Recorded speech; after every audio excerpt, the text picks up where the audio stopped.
Hello, this is Ben Delegati, and this is my Screencastify Period 3 Honors Computer Programming submission for Ms. Kloski's class. My program, its basic premise or its story is that you are a cowboy in the desert and you are surrounded by zombies and you have to escape. So, the program works by utilizing Pygame to draw the view and detect where the mouse is being clicked on the screen.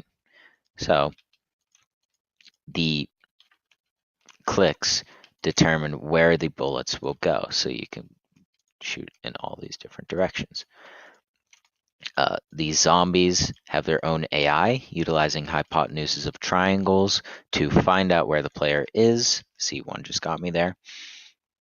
And move towards them. They will slowly get harder as they get faster and spawn more often throughout the course of the program.